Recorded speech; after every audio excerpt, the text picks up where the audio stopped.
Good evening, and welcome to Skep Talk, the monthly speaker series hosted by the Bay Area Skeptics. Before tonight's presentation, a few words about Bay Area Skeptics. As North America's oldest skeptical organization, we are dedicated to promoting critical thinking, logic, and rational thought.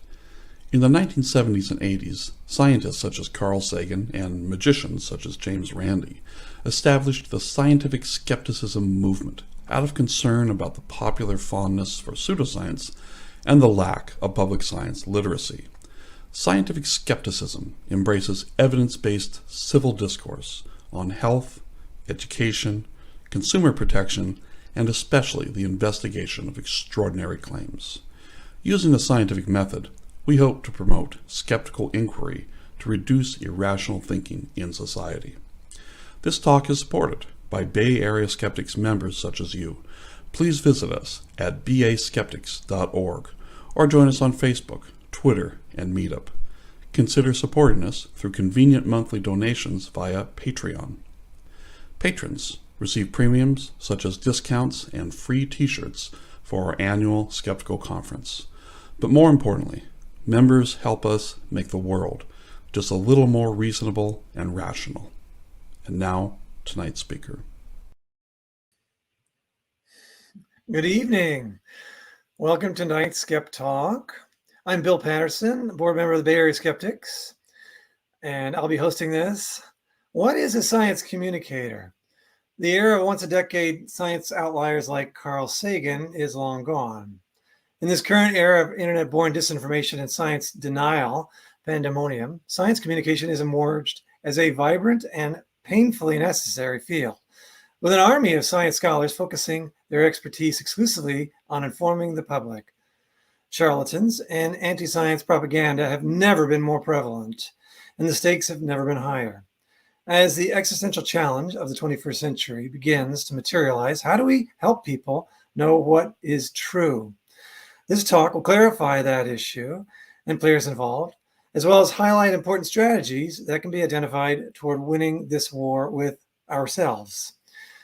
Dave Farina is a science communicator and generalist, best known for his YouTube channel, Professor Dave Explains, which has 2.8 million subscribers. While the channel is primarily a database of academic tutorials to help students with a variety of subjects, Dave is also passionate about neutralizing disinformation and science denial, from flat earthers to creationists to anti-vaxxers and medical hoaxes. Dave hopes to serve as a beacon toward the rehabilitation of public science literacy. And without any further ado, I'd like to give a warm, hearty welcome to Professor Dave Farina. Howdy, how's it going? Hello, Dave. How are you this evening? I'm pretty good. Yeah, it's 7:30 over here. Yeah, it's a lovely evening. Well, we are very, very glad to have you with us. I think it's I would consider it a coup that we've got you for tonight's talk, and I know it's going to be quite enjoyable. So, without really spending any more time, flapping my tongue, why don't you just get into your gig and educate all of us, please? Sounds good. Let me know when the presentation. Okay, here we go. Okay, yeah, that looks good. So, as I was introduced, my name's Dave Farina. I'm a full-time science communicator. So I focus on my YouTube channel. I wrote a book. I give talks such as this one. But the term science communicator is still fairly new. I think in this audience, there's probably a lot of recognition for the term science communicator, but among the general public, it hasn't quite fully penetrated the cultural lexicon. So, I go to parties, someone asks, what do you do? I say science communicator. Their eyes glaze over. They don't know what I'm talking about. They have a lot of follow-up questions, but this field is growing.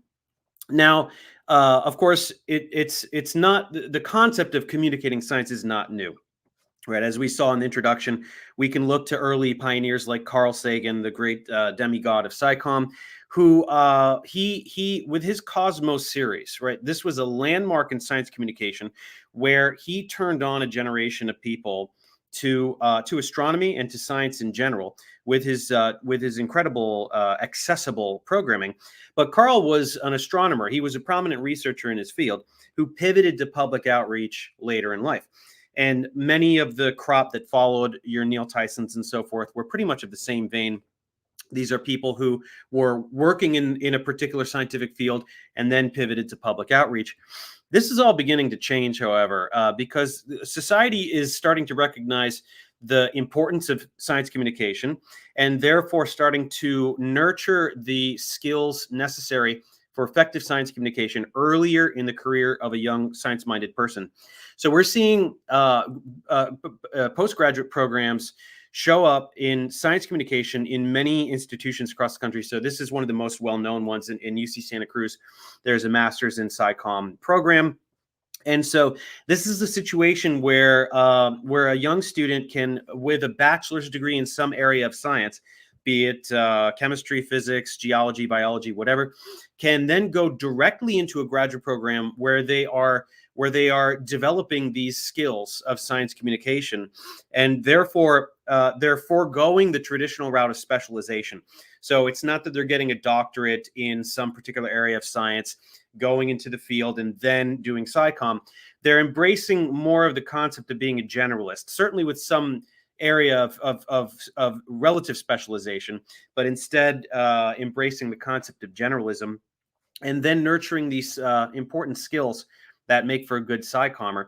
And so this is a very good thing. I think that this is tremendous because science students all know of the traditional routes that are available to them in terms of employment, in terms of career route, right? They know that they can go into research, right? If you're a chemist, you can go into pharma, you can go into material science, you can develop new things, right? Also, you can go into academia, you can be a professor or some combination, but not a lot of attention is paid to this other very viable and very sorely needed other direction here in terms of science communication. And there are many students out there, such as myself. When I was studying chemistry, I found that I was very enamored by the subject matter and I enjoyed learning it, but I had no ambition to be a chemist or work in the lab. I did not enjoy working in the lab. I'm too much of an artist. And so if students at a young age are made aware of the option for science communication, where they can use skills like working with narrative and presentation and multimedia, this is going to be tremendously beneficial to society because these types of young people are sorely needed in SciComm, in the field. And they're needed today in a way that they weren't needed in Sagan's time, right? When Sagan put out the Cosmos series in the 80s, there was no internet. I mean, it was like a budding thing, but it was like military. The masses were not using the internet. So when Cosmos was released, it's not the case that each week there was an episode and then everyone goes on the internet and they're attacked by, the flat earthers are saying, oh, Sagan is a NASA shill and, that there's a big controversy. It was just a television show and people would watch it. It was great. Now, things are completely different. The way that the landscape has changed, we're about 30 years deep into the information revolution, and the internet has completely transformed the way that we interface with epistemology. It changed the way that we gather information. People are now using the internet to gather all of the information necessary to them, and in many cases, construct their own identity. And so there's a tremendous upside to this. The democratization of information is very beneficial, right? It's very difficult to hide information from the masses. And so people in remote parts of the world have access to social media. They can expose things that their governments are doing and things of that nature. So that's tremendously positive.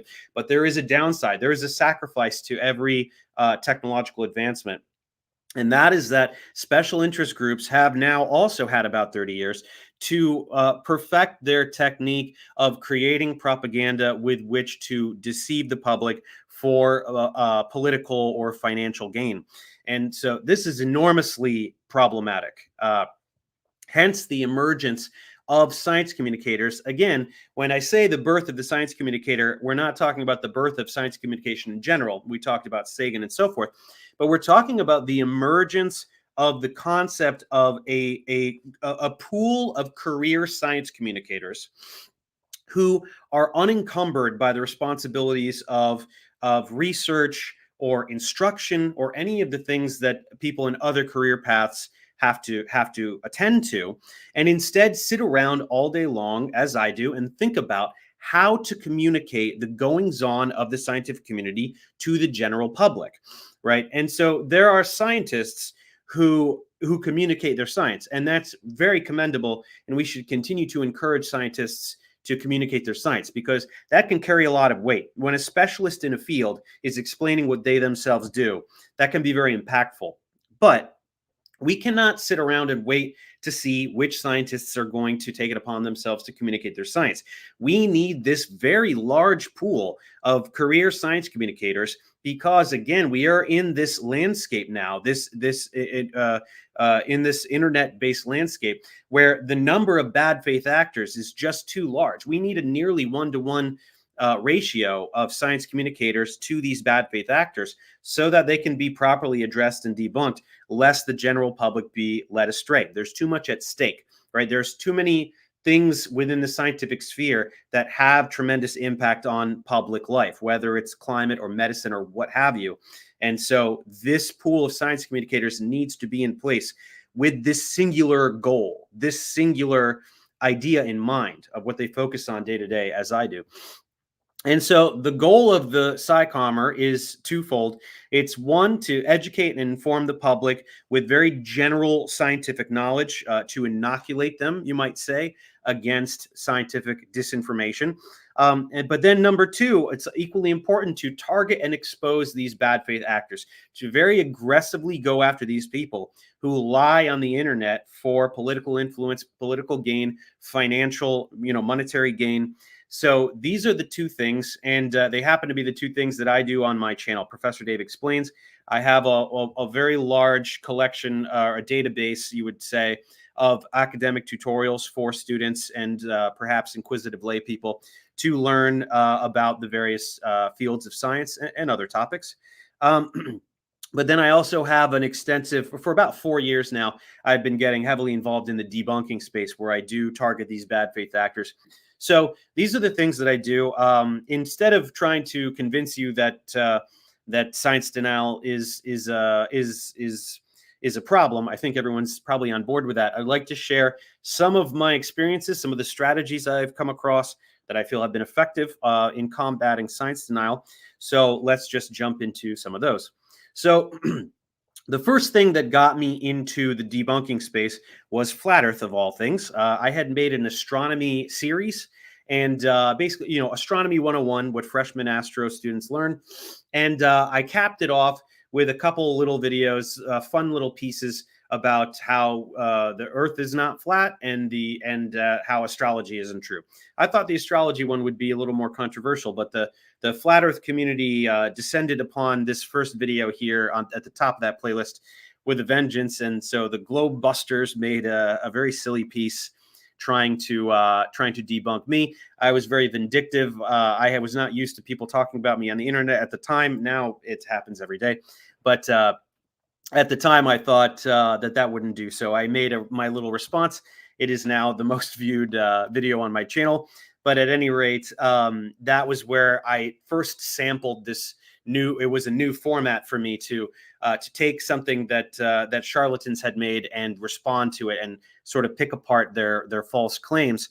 And so, just in terms of a strategy here, we're not going to do a full debunking here, but with something as bottom of the barrel as flat Earth, this is genuinely the only area of science denial that I feel that offering very simple facts and logic can be effective. I don't think that there's any other area of science denial where this can be effective, but here it is, because the flat Earth is so incredibly indefensible that presenting very simple proofs, very simple debunks, using basic logic can be effective. So just to give you one example, what the flat earthers have to do is they have to take the globe and they kind of peel it from the South Pole. They take the point that is the South Pole, peel it apart, and that point becomes the entire circumference of their pizza land. And so their ramifications here are a variety of absurdities, for one thing, you can take 3 people at the southern tips of each of these continents, South America, Africa, and Australia, or Oceania, and have them all look directly south. Of course, they can all see the Southern Cross. So in particular, certain parts of the year, those 3 people would all be experiencing night at once, since they're at very, very southerly latitudes. So the flat earthers will have you believe that all 3 of these people are looking south and seeing the same object in the sky, the Southern Cross, despite looking in completely different directions. So this is a very simple demonstration, right? When you compare this to the globe, everyone is looking at the same point. They're all looking at the South Pole. That's why they all see the same thing. So this is a very simple thought experiment demonstration that can definitely be effective for perhaps not all flat earthers, but definitely a certain proportion will look at this and say, oh, okay, I've been fooled. This is a bit ridiculous. So moving on from there, just up one rung on the ladder here of science denial, you get to kind of your run-of-the-mill snake oil salesmen and grifters. So back in the day, people, you'd have these snake oil salesmen that would travel town to town and sell their snake oil, which was a cure-all for what ails you. Of course, it was bogus. It was just placebo. It was nothing. There's nothing of medicinal value in there, but they would have a shtick. They would have a pitch, and they could trick gullible people. And so the equivalent these days on the internet is your fake doctors, your disproportionate number of them happen to be chiropractors, and peddling their supplements and things of this nature. And so this tier tends to take advantage of narrative and buzzwords. And so in such a case, I find it to be pretty effective to reclaim some of this terminology simply by rigorously defining the terminology with examples. So just as some examples, the words natural and synthetic have come to take on an inherently positive and negative connotation, respectively, in a way that has nothing to do with what the words mean. So those can then be defined with examples. Organic is now kind of a nebulous buzzword, really more of a marketing term than anything else. So again, that can be rigorously defined in the context of science. Even something like the word theory, which will tend to be conflated with the colloquial connotation of just a guess. Again, that can be reclaimed by explaining what a theory is, a model that correlates data and makes predictions, as opposed to, something, it can be contrasted with fact or law, right? To really rigorously define what these terms mean can definitely be effective. So I'll just give you one example here in this alt health sphere. So ascorbic acid is vitamin C. Vitamin C is the vitamin nickname for L-ascorbic acid. And so this has a number of functions in the body in terms of collagen synthesis and other things. And so this can be a vitamin, obviously, we need to ingest for proper biochemical function. And so you can eat food or you can take a supplement. And so for these alt health peddlers, one approach here is to claim that if you are taking an ascorbic acid or a regular vitamin C supplement, that is not sufficient, because actually you need this vitamin C complex. And so ascorbic acid, or ascorbic, as he seems to have written there, is actually just the shell. This is what they literally say, that it is the shell of a vitamin C complex, which has these other components, and it's typically drawn in a diagram right there. Now, of course, to those with some understanding of this area, this looks ridiculous, right? If you know the structure of ascorbic acid, it doesn't make sense to call it a shell of anything. What are these other components? Long story short, the vitamin C complex is a fabrication. It's not a thing that exists. It is just completely made up. Vitamin C is L-ascorbic acid. That's all there is to it. But if you are speaking with somebody that has no understanding of biochemistry, which is totally understanding and forgivable, not everybody has an understanding of biochemistry, and that's just how it goes. This type of narrative can be very alluring, right? This idea of the hubris of man trying to mimic natural things, right? So how do you convince such a person that this is bogus? Because you don't have time to do a 10-hour introductory course in biochemistry and teach them about metabolic pathways and things like that. So here's a tactic.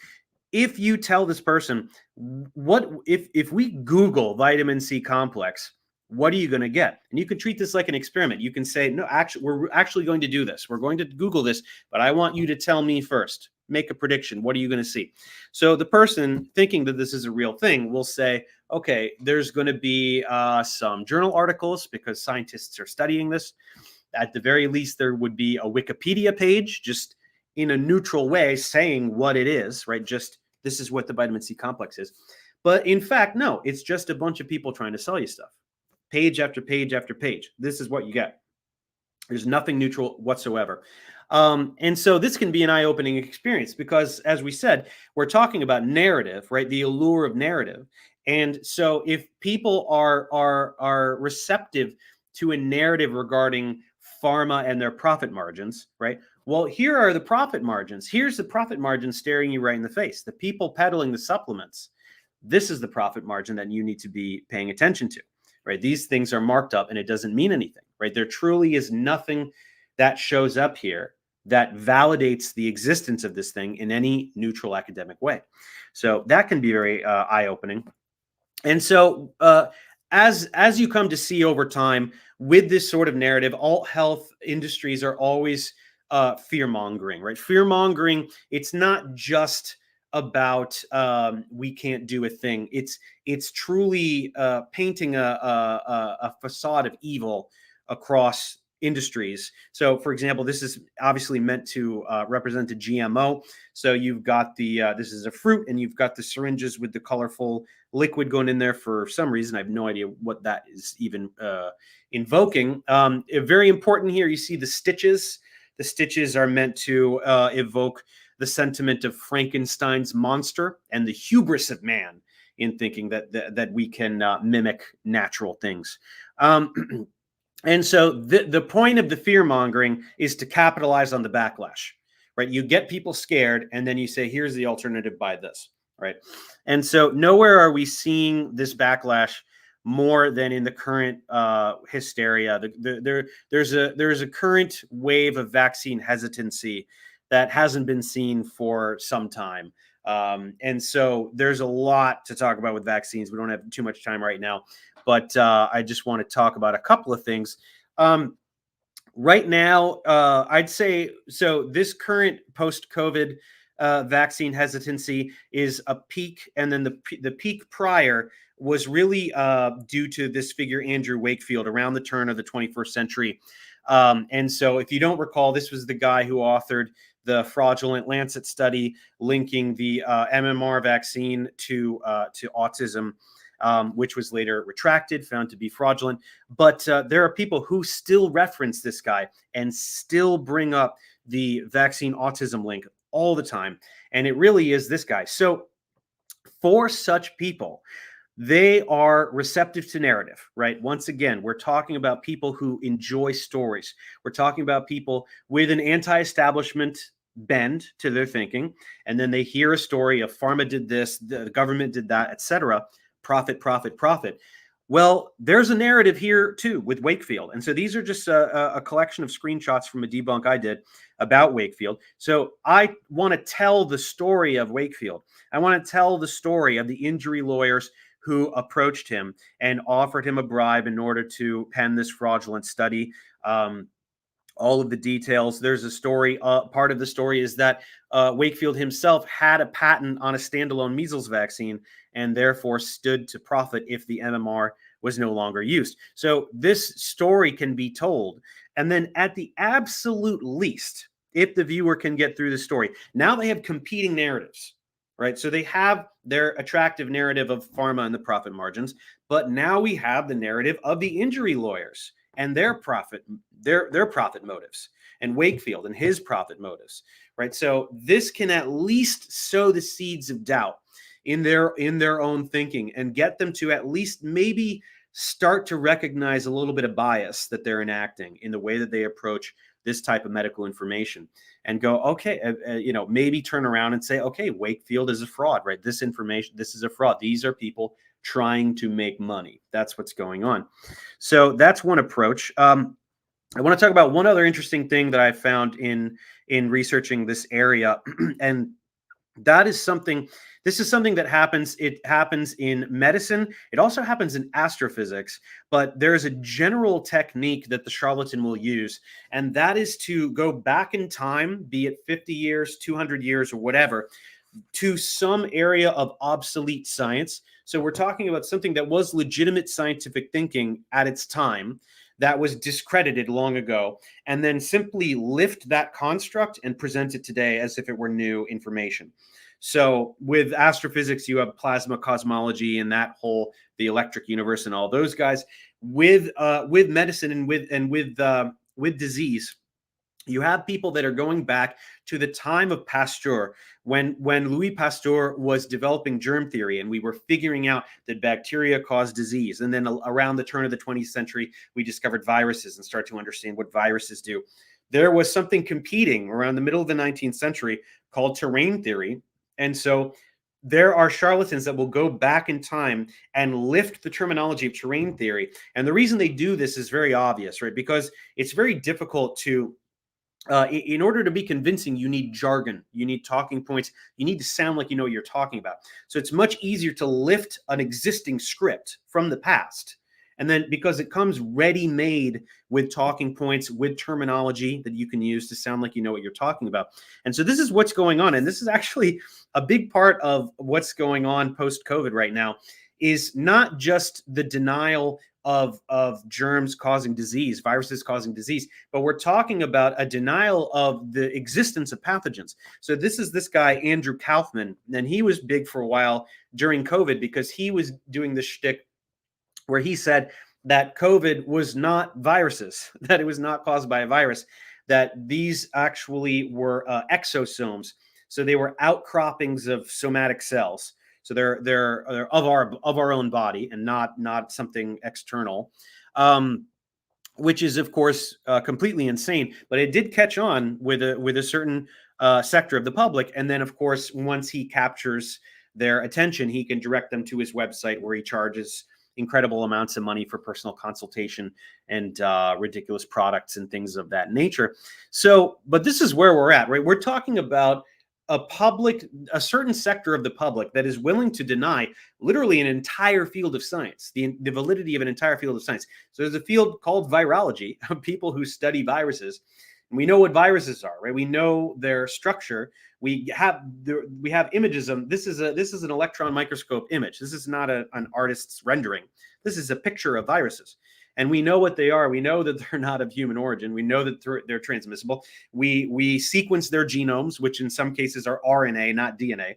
So obviously that's not of anything of animal origin in general. We use them in medical techniques like gene therapy. Right? We know a tremendous amount about viruses, and yet there are people who are willing to just ignore the entirety of the field of virology in favor of these narratives. That's how powerful these narratives are. That anti-establishment bite is very alluring. One other thing that I found very amusing here is the hypocrisy, the inconsistency, let's say, with which people will utilize this anti-establishment approach. And so there was this time where ivermectin, everybody was talking about ivermectin because they wanted to avoid vaccination. And so they said, well, that's ridiculous because there's this drug called ivermectin and we can use that. We can cure COVID, so we don't need any vaccines. But the irony here is that ivermectin is a pharmaceutical drug. Not only that, it was developed by Merck, which is a pharma giant. So people will be, in order to be anti-establishment, they will be pro-pharma in order to be anti-government in terms of the distribution of the vaccines or what they thought were mandates. But then they'll turn around and be anti-pharma in the context of the production of the vaccines. So there's just absolutely no consistency. And I love to play with people who bring up ivermectin and say, oh, wow, I didn't know you loved pharma so much, right? You're so pro-pharma. Are you a pharma shill? And you can kind of see their brains explode a little bit because they're like, no, I hate pharma. Okay, well, ivermectin's a pharmaceutical drug. You know that, right? So I found that amusing. Okay, so I want to pivot now to something else I've been focusing on a lot lately. The Discovery Institute is a Christian propaganda mill out of Seattle. So this is sort of They like to build themselves. It's creationism with a tuxedo, right? They like to present themselves as a think tank. They're very industrious and academic, and some of them have degrees in relevant fields, although they lecture in completely unrelated fields. But this is funded by very wealthy Christian nationalist donors. And according to this is a page from the Wedge document, which was accidentally leaked quite some time ago, actually, so that everybody could see their true intentions.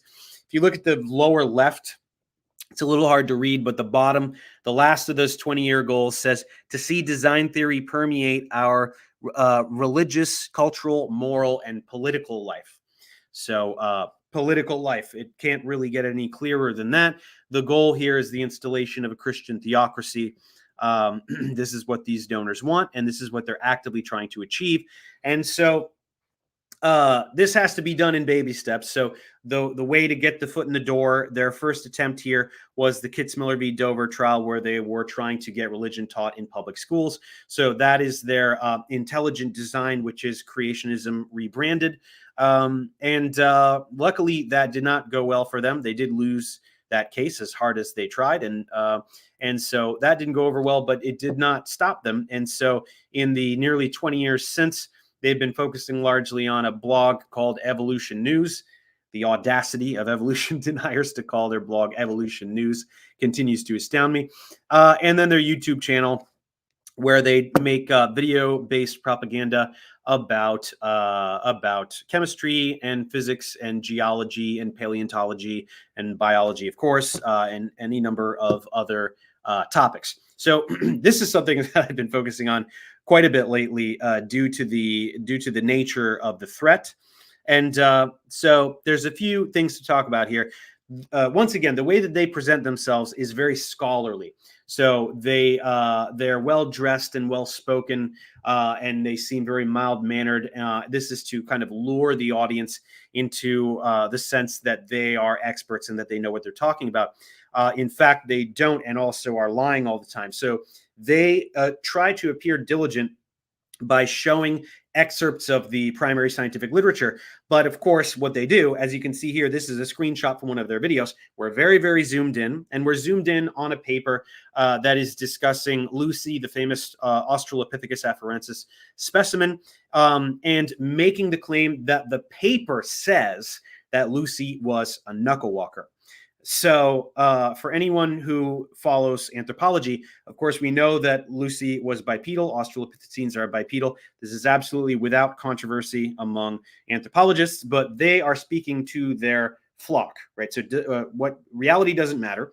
So they are making the assertion that the primary scientific literature itself says this, not apologists, but that the scientific community is saying this. So in my content, one thing that absolutely must be done is comparing their claims about what the primary literature says to the primary literature itself. And so I go point for point, all of their claims, show the literature, right? They show this tiny little portion.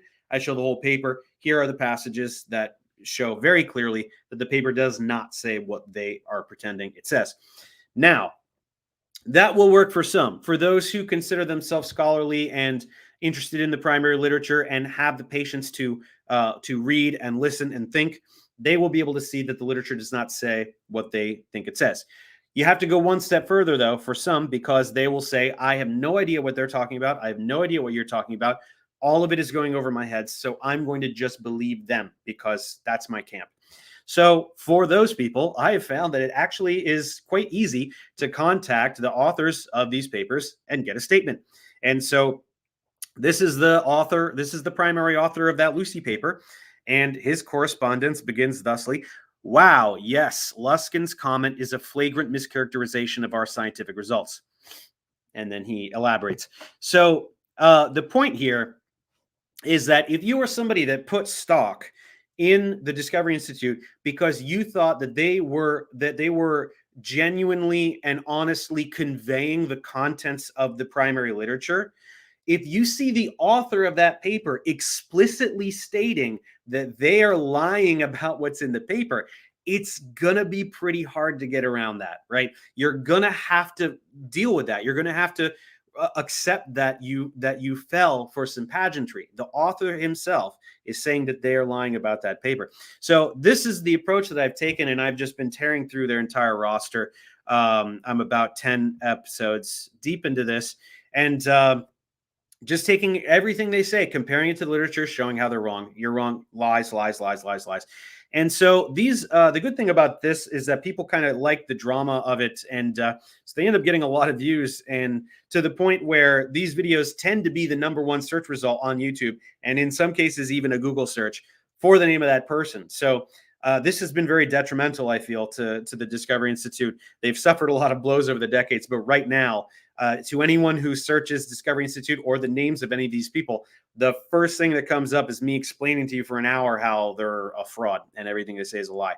So this is something I've invested a lot of time in. I don't think I have to convince anyone listening right now that this is a worthwhile endeavor, but lest you think I'm being a bully, I want to show you I want to show you how their lies are being contextualized in a broader cultural context. So this is a tweet from Myers, kind of the head honcho over there. He says, scientism is leading the dangerous expansion of government, the dramatic rise of censorship and mass dehumanization, all in the name of science. And so this is an ad to download a free little pamphlet, a little propaganda booklet called Are We Entering an Era of Totalitarian Science? Of course, in the age of Biden is thrown in right there because it's Republican propaganda. So totalitarian science. This is pretty incredible, an incredible claim. And so, of course, once you open up the booklet, and I did a whole video, I did the John G. West one is me dissecting this entire pamphlet here. It's obviously capitalizing on negative sentiments regarding COVID protocol and amplifying these baseless ideas that there was some kind of unprecedented government overreach and the lockdowns and the mandates, the vaccine mandates, everybody had to. And so there's a lot to talk about with this. The most important thing being that it is completely fabricated, right? The idea that there was some unprecedented implementation of vaccines is objectively false. In the past, there have been mandatory vaccinations. There have been countries that physically forced their citizens to get vaccines. And that's why we don't have smallpox anymore. So what I say in the video is that if you want to make the argument that governments shouldn't do that and that that's okay to still have smallpox around because governments shouldn't force citizens to get the smallpox vaccine, you could make that argument, right? You can take that stance, as absurd as it is. But what you can't do is pretend that there is some unprecedented implementation of vaccines, because in the past, citizens have been physically forced to get vaccines, and the general public was not forced to get the COVID vaccine. So this is clearly just hysterics meant to capitalize on particular negative sentiments to rally people towards a particular political cause, and that is the cause of the Christian nationalists. Here's an even better example of what they're doing. Here's a tweet from them: why we can't trust the science journals. Just in general, why we can't trust the science journals. So basically why we can't trust science, right? So this tweet is very interesting to me because it represents probably the moment where they decided to pivot away from trying to appear scientific, right? Prior to this point, they had continued to pretend to be members of the scientific community, exposing aspects of the scientific community that they're in.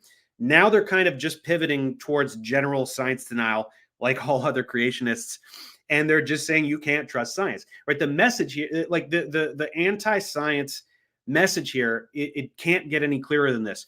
They're saying you can't trust science. If it's in a scientific journal, it's a lie. It's right. It's fabricated. If you're talking to a scientist, they're lying. It's a conspiracy. They're all in on this thing. You can listen to us. Trust us. We will tell you what's true, right? This cult-like mentality is the beginnings of fascism. This is how this gets started. And so, as I said, the goal here is very clear: the implementation of theocracy. like we see in Iran, but for Jesus. So this is something that the wheels have been in motion for decades here, and unfortunately, they are gathering a little bit of steam here, as we've seen. As of late, there have been some alarming things. We all know what happened to Roe v. Wade. We are now in a situation where there are state legislations that are trying to make abortion punishable by death. The death penalty for abortion. That's where we're at with certain states. And this is actually being extended even further to apply to miscarriage. And if there can be instances in which it can be demonstrated that the miscarriage was induced, right? Deliberate induction of a miscarriage. And this is related to their purely religious conception of laws requiring the definition of personhood as beginning at fertilization or conception, right? And so beyond the impracticalities of trying to figure out how you could ascertain whether a miscarriage was deliberately induced, let alone the sheer ignorance of lawmakers toward the fact that women are having miscarriages all the time, right? How unbelievably commonplace miscarriages are. This does overlap. This is not purely an ethical concept. This has an overlap with science, which is where science communication comes in. Because when you're trying to define personhood as beginning at fertilization, what do you have at fertilization? You have a zygote, right? You have an egg that has been fertilized by a sperm. You have a single cell. That's called a zygote. Humans are not single-celled organisms. A zygote is objectively not a human. But that's why propagandists do not use scientific terminology, right? They will never, ever use the words zygote or blastula or embryo or fetus or any of these terms that have very specific meanings, right? And they will never talk about a zygote as a unicellular organism. This is a baby. To the propagandist, this is a baby. It's been a baby since it was one cell. And so that's where SciComm comes in to sort of elucidate the sheer insanity of trying to refer to a single cell as a human being. If a single cell could be a human, then removing your appendix is a genocide, right? There's just so much, the reductio ad absurdum in this train of thought is just, it's mind-boggling. But this is where it is, right? I don't know how many of you watch Handmaid's Tale. I love this show. It's very freaky. It's a scary show. The reason I think it's so scary is how real it feels. It feels like if we were to descend into a military dictatorship from a Christian theocratic standpoint, it's kind of how it would go. Right, you definitely would see it's essentially the removal of women's rights under the guise of some kind of divine morality as a smokescreen for authoritarian control. Right, this is their way in. This is the way that they get in. It kind of would go a lot like this, and that's why I think that show is so scary. And so it's not the only. Right, there are other theocracies, as we said. Iran is a theocratic country, and there's an enormous injustice that happens over there for anyone who speaks out against the government, against certain laws. Where there are executions that happen of young people who try to be politically active, and so the question is, could that happen here? The answer is yes. Right. I don't think we're around the corner from it, but to pretend that it is not possible for it to happen in America is naive. It absolutely could happen here. But then the follow-up question is how? How could it happen? Why would people willingly give up their rights? Of course, they wouldn't. That's why the propaganda is so important, because what fascist propaganda has to do is to set up a boogeyman as a threat. And then to convince people to give much, much more power to this fascist entity to save us from the boogeyman that they've constructed. And so that is what we're seeing. Honestly, I don't want to make this like a Republican Democrat thing by any means, but what we are seeing from the far right, however you want to qualify it, however you want to categorize them, is taking virtually every social issue and turning it into an us v them situation where they are trying to polarize people in their direction so that they can usurp power. So the conversation going on right now with gender and trans people and things of that nature, where this is the primary area where we are seeing this activity, where they are trying to paint people who are interested in human rights as ridiculous so that they can polarize the public over there. So they will use these straw men. Oh, liberals think men can have babies and blah, blah, blah, and all these things in order to polarize people towards the right. And then once they have them there, polarize them in other ways in order to gain political influence and more power. So it's actually quite shocking how effective this one topic has been in polarizing centrists to the right. We're seeing actually even within the intelligentsia a marked shift. There's a lot of anti-woke rhetoric even within intelligentsia, people who are traditionally against this sort of rhetoric are falling for some of this anti-woke nonsense. And it's actually very disheartening to see. So we're moving towards wrapping things up. The primary message here, there's a couple things to reiterate. The first thing is that there's no area of science denial that can be ignored. There's, no matter how dumb it seems, flat earth, whatever it is, none of it can be ignored, because science denial is all inextricably intertwined, because the general public is not able to compartmentalize science in the way that many of us can, as certainly those of us with some education in the sciences. They don't see it as astronomy, biochemistry, geology, physics. It's just one thing. It's just science. They see science as a dozen dudes in lab coats in a room doing all the science.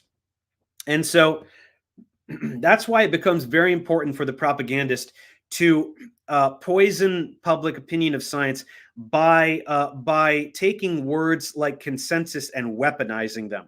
So if you'll notice, the word consensus has gradually taken on a negative connotation in the past, I don't know, maybe a decade or so. And that should be alarming, right? So the point here is that consensus is supposed to mean that the overwhelming majority of people who have any clue what they're talking about on a particular topic agree that such and such is the case. So this poses a great challenge to the propagandist, because they're not going to be able to fabricate an amount of fake science to compete with the body of real science. So what they have to do is discredit the entire scientific community in the eyes of their target. Right. And so they do this by weaponizing the word consensus and getting people to recoil, almost like by a Pavlovian mechanism, at the sight of the word consensus, where they see the word consensus and they don't think, oh, good, scientists agree on a thing. They think corruption. They think conspiracy. That is their knee-jerk reaction to the word consensus. This is a very deliberate mechanism that has been implanted by the propagandist. And it's, again, shocking how effective it has been. Unfortunately, this is compounded by popular media, clickbait culture. You see a lot of titles. Everything we know about physics is wrong. Everything we know about science is wrong. And this is an unfortunate ramification of capitalism, right? Clicks mean bucks, so titles will be what they need to be to get the clicks. And so there's potentially not really any malice underlying these titles, but and it is an offshoot of human psychology, right? I'm not sure why it is that we click on these. These titles are as they are because we click on them, and perhaps we click on them because we hated science when we were kids, hated science class, didn't do well, and so to see a title that says it was all wrong, well, that's very reassuring, right? It's good that we didn't learn science. It would have been a waste of time because it was all wrong, but this is definitely exacerbating the situation, because you have propagandists and then you have supposedly neutral media platforms seemingly echoing what the propagandists are saying, and then just fueling this rabid distrust of all things coming from the scientific community that eventually reaches a fever pitch. And that, again, is why we can't ignore anything. So about a year and a half ago, there was this thing going around of the James Webb Space Telescope images are proving that the Big Bang didn't happen, which is ridiculous. It's just completely fabricated. It has nothing to do with anything. And one might think, oh, it's cosmology. It doesn't affect our daily lives, right? So we don't really have to care about these lies. No, absolutely not. Because what the general public does is they say, see, the scientists were lying about the Big Bang, and they're lying about vaccines, and they're lying about the climate, because again, it's all one thing. They are not compartmentalizing these things. So we cannot ignore any area of science denial. So, and then the second aspect that we're talking about here is to just reiterate that truly the singular thread that unites all science denial is an anti-establishment narrative, right? Because the propagandist, once again, cannot compete with the body of scientific knowledge. So they have to denigrate it and associate it with conspiracy or authoritarianism or something like that. So all of these narratives will have big science or big pharma or big whatever, right, government, whatever it is. And then they'll have the brave rebel. So this is your Luke Skywalker, this is your truth teller, your whistleblower, or what have you. And so this narrative is necessary, because this is the only way that they're going to get people to put more stock in a singular unqualified charlatan over literally the entire body of scientific knowledge. It's uneven, so they need this narrative to even the playing field. So this is, I think, the premier existential challenge of the 21st century. How do we get people to know what is true, scientifically, politically, and so forth? I fear that if we do not figure this out, that we will not make it to the 22nd century. I know that there are people out there who would say that, Dave, this is not the biggest problem. There's climate and there's all these other things. I respectfully disagree, because no matter what issue faces mankind, we're not going to be able to adequately address that problem unless we can get the public to generally agree that the problem exists. There's not going to be any way to unify, rally, put pressure on the appropriate governing bodies to elicit the appropriate changes in order to address that problem. It's not going to happen unless the masses are at least somewhat unified. And generally agree on what reality is, on what's happening and what is true. So I see this as a war. I see this as a war against those who seek to delude the public for political and financial gain. And how do you fight a war? You need an army. You need an army of science communicators. We need an army of career science communicators that are devoted to this singular task of hunting down these bad faith actors and neutralizing them by whatever means necessary. And so that is why the reason that we need an army is that there's not one way to communicate science, because there's not one way that people learn science and engage with scientific information, right? We are going to need science communicators that are communicating science with every tone, in every style, to every demographic, to every age group, in every language, on every platform. There can't be any, platform where they can run and hide. This really has to be a concerted effort by a very large body of science communicators in order for us to have any hope of winning this war against these bad faith actors. And humanity is held in the balance, I feel. So that is why I'm so serious about this. And I do like to go to institutions, universities and things, and talk to science students. Deliver not necessarily this talk that I just gave, but rather another talk trying to convince people to go into SciComm and what my career in SciComm has been like, what opportunities exist in SciComm, how to get started in SciComm if that's something you want to do, whether you want to be an entrepreneur or go an academic route, and just generally start to prime young people towards the idea that there is this possibility for them. There is this career option for them of science communication. So if you enjoyed anything I said here, if it resonates with you and you are affiliated with any institution with students that would like to hear this kind of stuff, please let me know. Otherwise, thanks very much for listening. It's been a pleasure to be here. Well, nice job, Dave. That was very informative and very passionate, and I appreciate the second part too. And we got some questions for you. I'd like to start with a couple though. Yep. So the first one is, do you think the problem is worse? they'll talk about politics and how nasty politics has gotten, but then some historian will say, oh yeah, but when Jefferson was running against Adams, it was, there were all this going on, and it was just very, very brutal and vicious and blah blah blah. And at the turn of the 20th century, of course, there was yellow journalism and this, that, and the other. But I've always kind of thought that that this might be something different. That this is kind of a new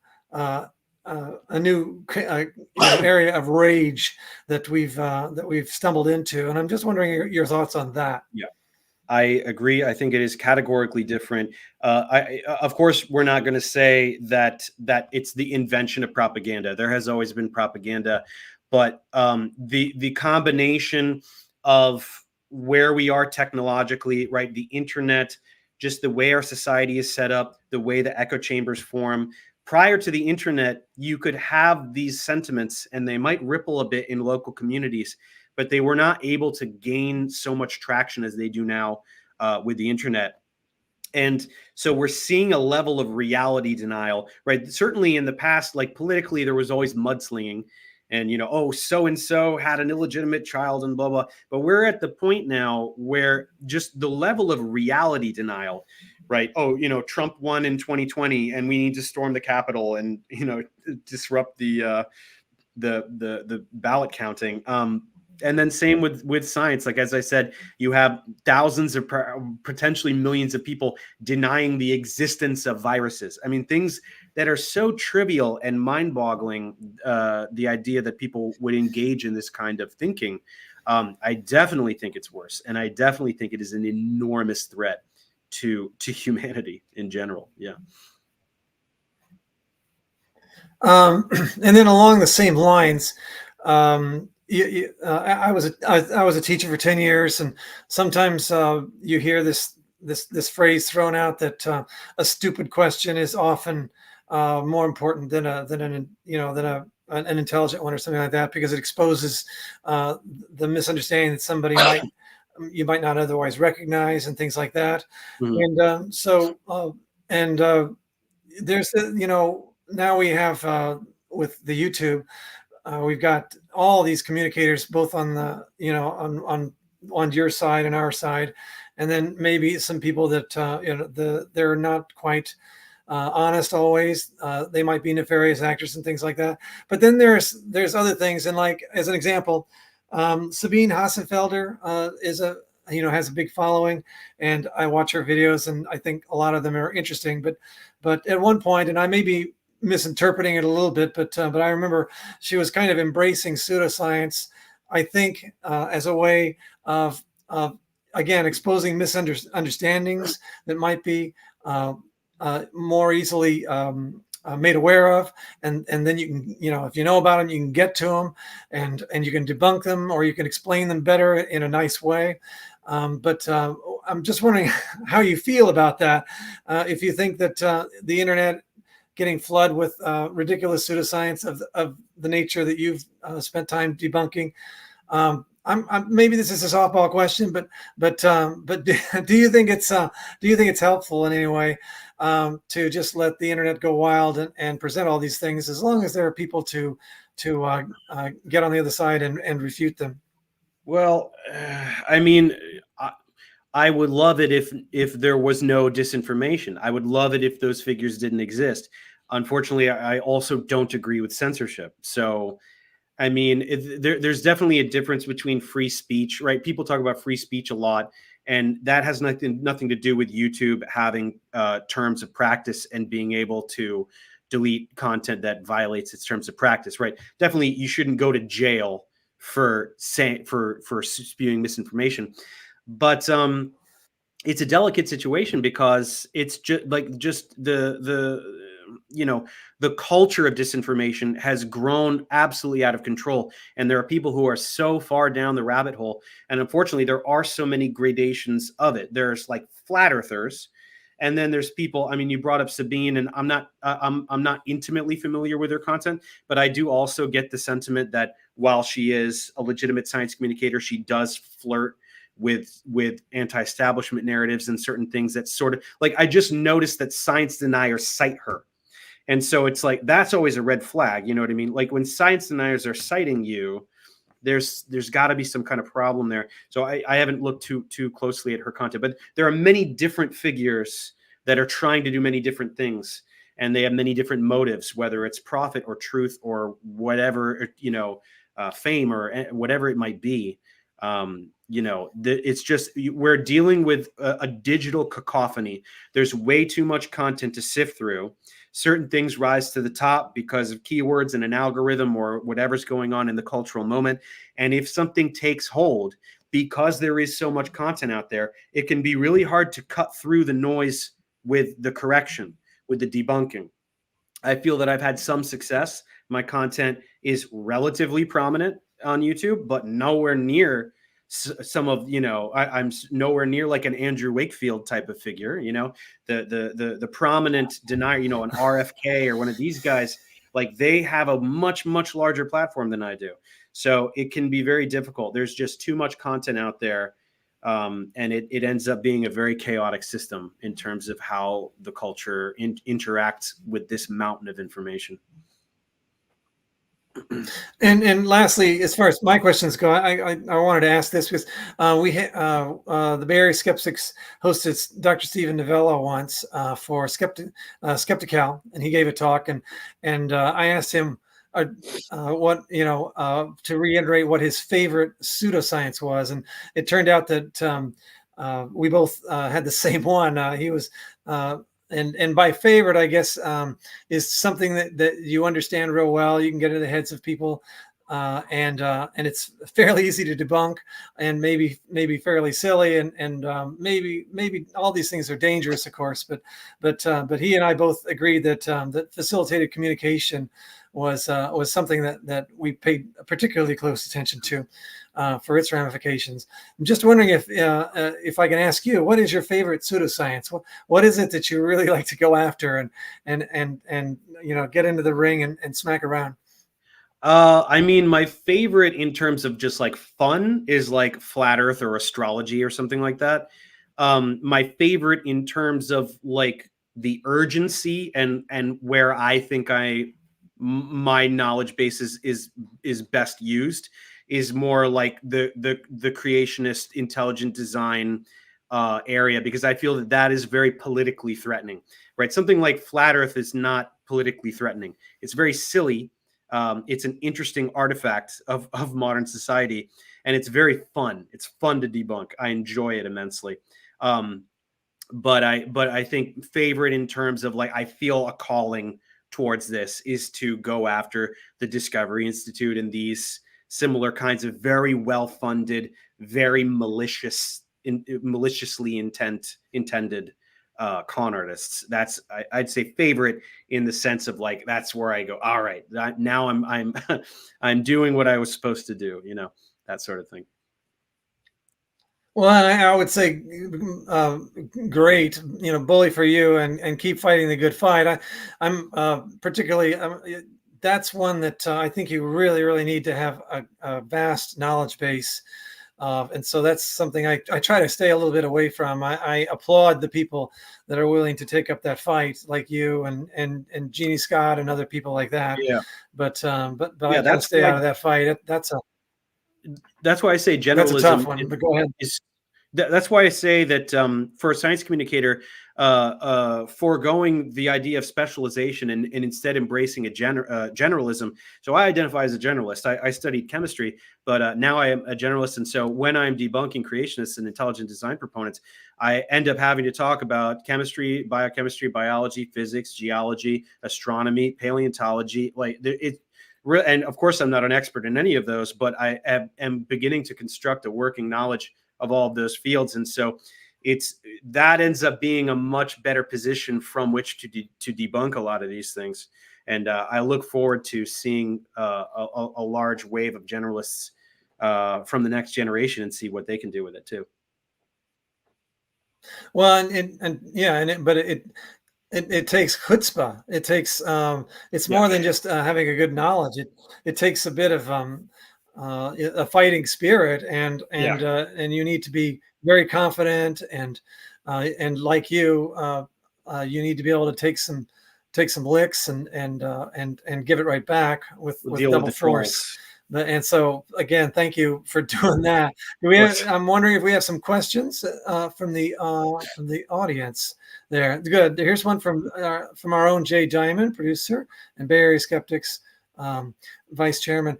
Do you think that deniers believe their claims? Are they using it for attention or profit, or both? So it's a mixed bag. I mean, it varies case by case. You take somebody like Wakefield, he knows exactly what he's doing.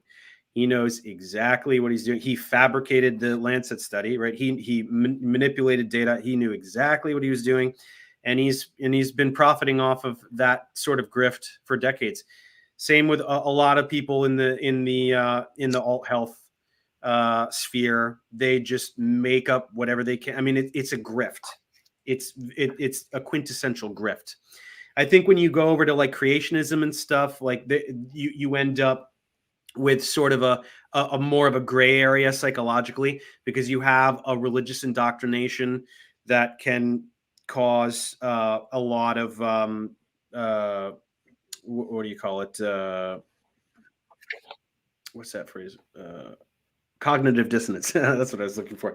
A lot of those in the creationist sphere have cognitive dissonance because they're trying to use scientific concepts and blend it with their religious indoctrination in ways that don't work, but they're able to sort of go through weird channels in their own brain to convince themselves that they're right and that they're doing this for Jesus and they're doing the right thing.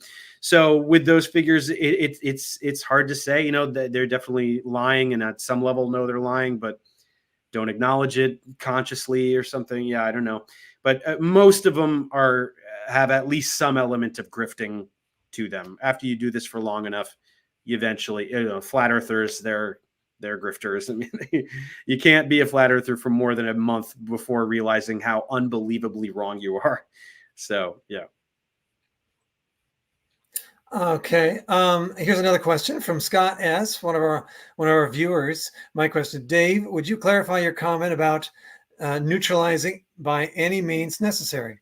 By making content, right? Going after these people.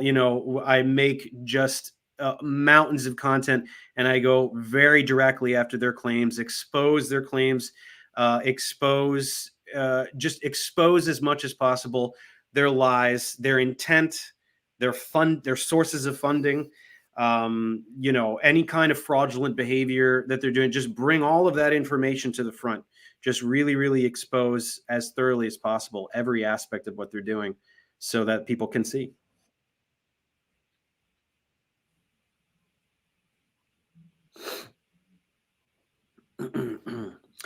I'm sorry, you cut out on me. Were you done? Sorry about that. We got another question, again from Jay. Is there research showing that the techniques you've learned to educate the public on science actually work? Is it working to make society more rational?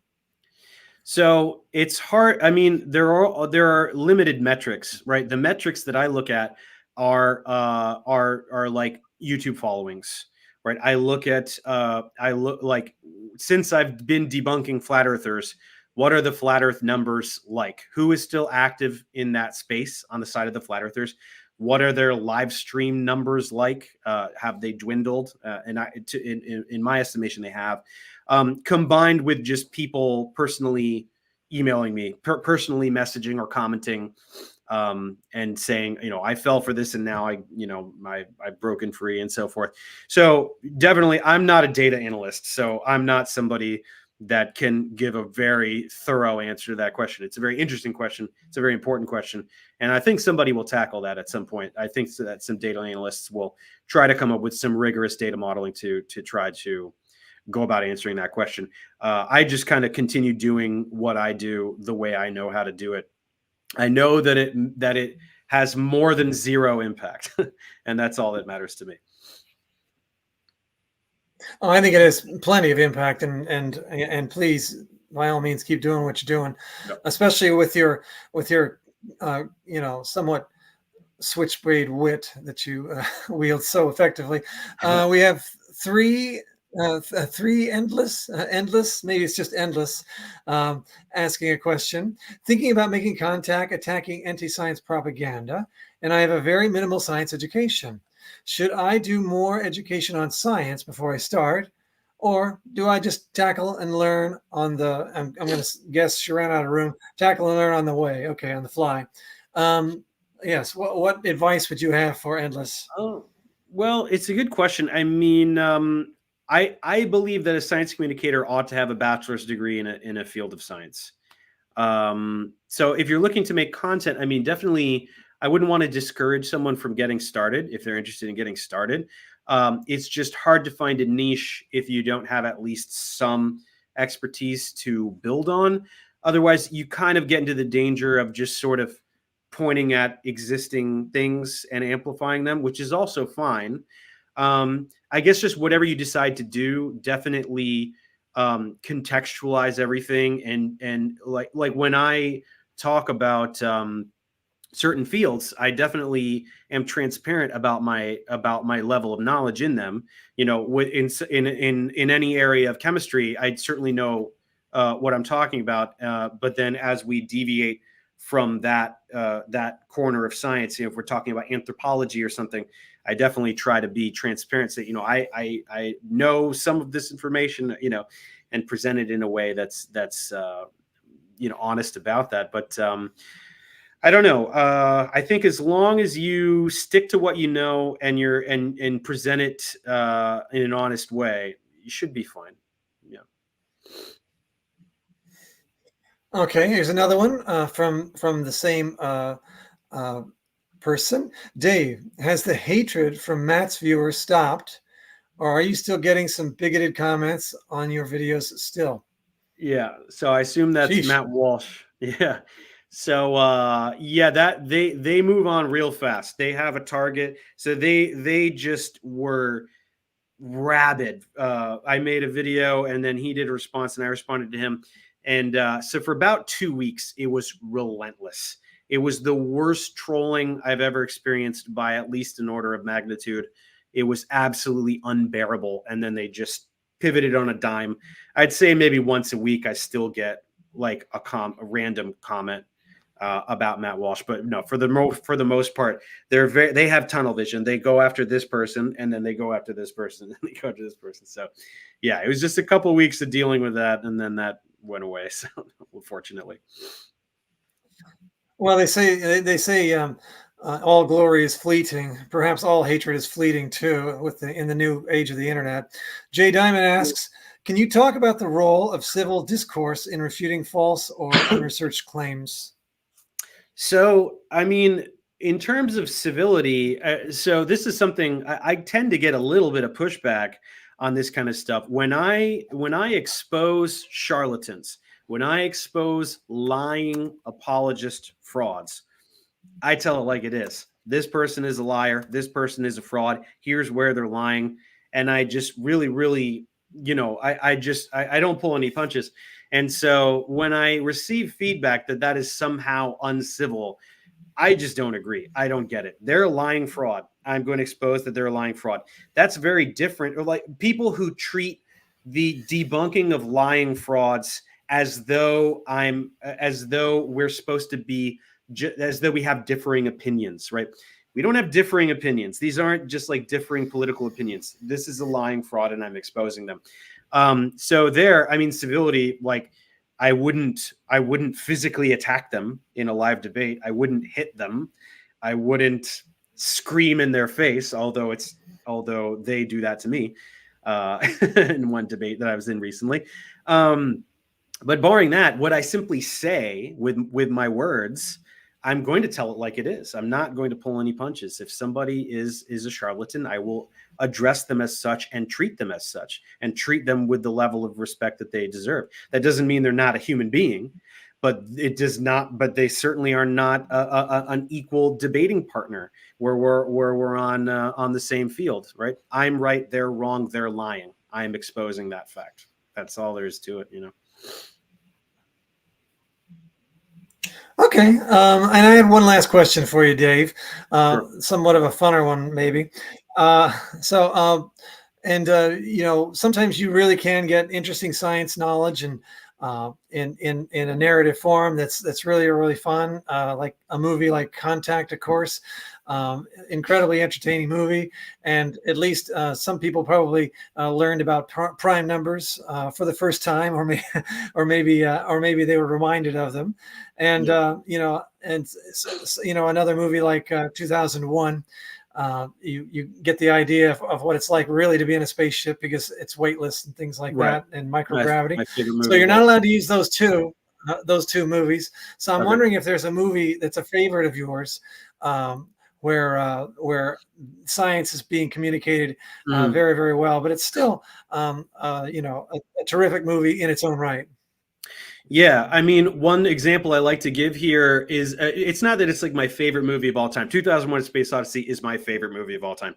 But Interstellar I found to be very interesting because I've never seen a movie that uses, like, they used time dilation as a plot point. So it's not something about physics that's just like muttered in a quick monologue, like, oh, we got to blah, blah, blah, because, okay, now back to the lasers and the action.